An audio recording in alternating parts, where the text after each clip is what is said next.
ST महामंडळाचा ढिसाळ कारभार समोर आलेला आहे। त्यामुळे प्रवाशांना मनस्ताप सहन करावा लागतोय।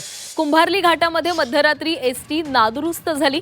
प्रवाशांना जंगलात आपली रात्र काढावी लागलेली आहे। या रात्रीच्या अंधारात 4 तास घाटामध्ये अडकून हे प्रवासी पडलेले होते।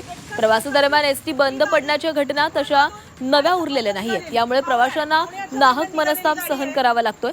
पर्यायाने प्रवासी हळूहळू एसटी प्रवासाकडे पाठ फिरवू लागलेत। असं असूनही एसटी प्रशासन त्यातून काही बोध घेताना दिसत नाहीये।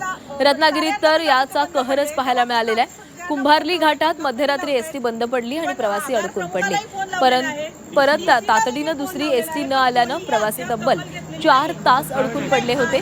निर्जन स्थळ, सभोवताली काळाकुट्ट अंधार या भीतीच्या छायेमध्ये प्रवाशांना अर्धी रात्र घाटातच काढावी लागली आहे। बाई घेऊन झोपलेला गरमा एवढा होतोय आणि आम्ही तर रस्त्यावर आज 3 ते 4 तास इथे खोळंबलेलो आहे। पाणी नाही, पाण्याचा प्यायला नाहीये। सगळे प्रवासी उपाशी आहेत, ना जेवणाची सोय आहे आणि त्या जंगलासारख्या एरियामध्ये आम्ही सगळे अडकलेलो आहे। महिला सुरक्षित आहेत का इथे? सगळ्या महिला इथे आहेत। हॉस्टेलच्या मुली आले, महिला सुरक्षित नाही। सगळे खाली दिसेल नका जवळून घ्या मोबाईल जवळून घ्या। शूटिंग कोण करते? आम्हाला जरा खाली लावू दे। ड्रायव्हर जर प्रायव्हेट असेल तर त्या गाडीचे प्रवासी सुरक्षित आहेत का?